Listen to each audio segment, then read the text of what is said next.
Hello, I'm Karen. Welcome to my channel, All Things Beautiful, showing forth the beauty and the love of God. In my previous video, part one, I talk about a time in 1996 that I was in a car wreck and I actually died. I go into more detail in that video explaining uh, all the situation and what all happened. But here I want to talk about after the surgery, after I came home. It was 2 weeks after that I had had the car wreck and the surgery, and the doctor had told me to be very careful if I had congestion in my sinuses or to not even sneeze because of all the damage that was done in my sinuses. I have 10 titanium plates in my forehead, eyebrow, behind my eye socket, and my cheekbone up in my sinuses. Well, sure enough, I caught a cold and started sneezing. Well, my younger son watched me real careful and he was afraid. And I said, "What?"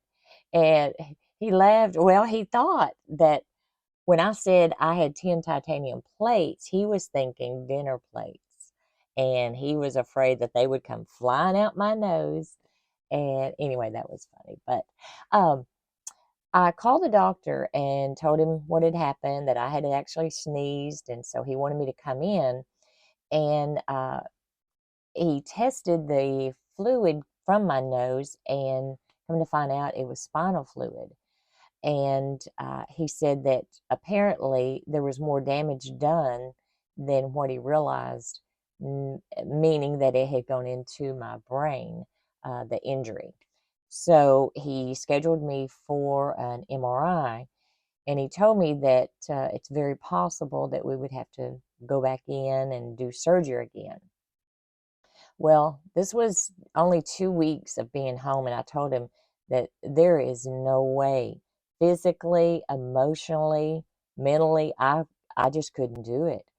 And that didn't make him happy. In fact, he got very angry and threw the clipboard across the desk and said, "Little lady," he said, "look," he said, "you have two young boys, you're a single mom, and they are depending on you."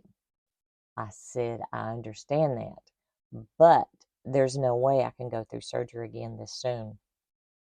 I said, "I'm a believer, and you're going to see a miracle. I believe God can heal me."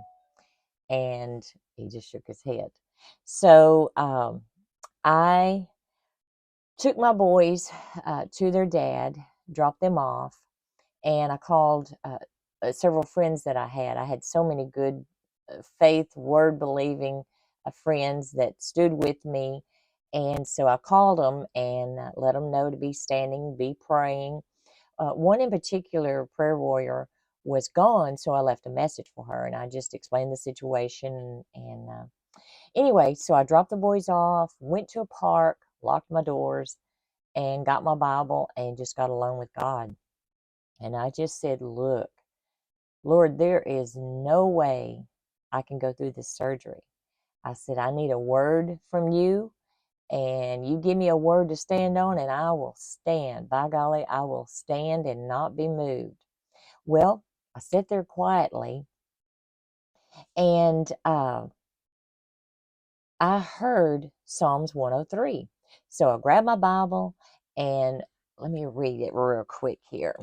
It says, "Bless the Lord, O my soul, and forget not all his benefits, who forgives all my iniquities, who heals all my diseases, who redeems my life from destruction, who crowns me with loving kindness and tender mercies." When I read that, I knew that that was my word to stand on. I had peace in my heart. So I picked up my boys, went home, and on my answering machine was my friend that I left a message for. And she said, "Karen, this is so and so, and I just want to let you know I've been praying, and the Lord wanted me to give you a word, Psalms 103, to stand on."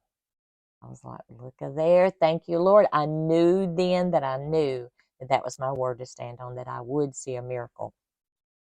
So that evening, I went for the MRI.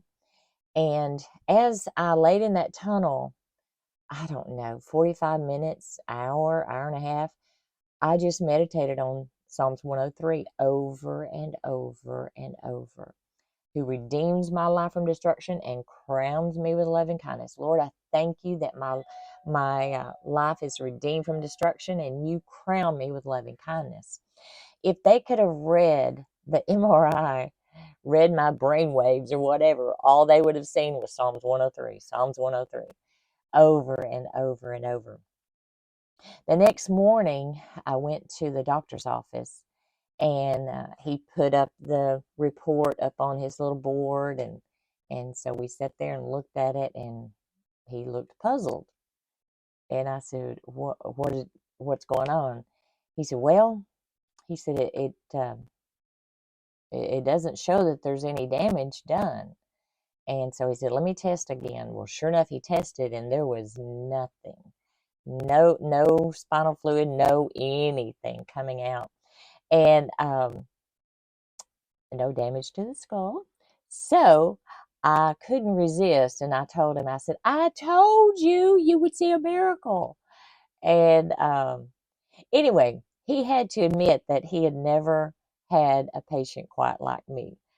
I don't know if that's a good thing or not, but it's not me, anything with me, it's who's in me. So I'm just here today to say that there is nothing too hard for God. He loves you and He wants you to trust Him for all your needs. Uh, in my next video, part 3, I plan to tell about 2 more times that the enemy tried to take me out with this same injury from the car wreck. He tried to take me out again, but God. So I want to thank you for watching, and you just have a lovely day. And remember to look for things, all things beautiful, and be blessed. Thank you.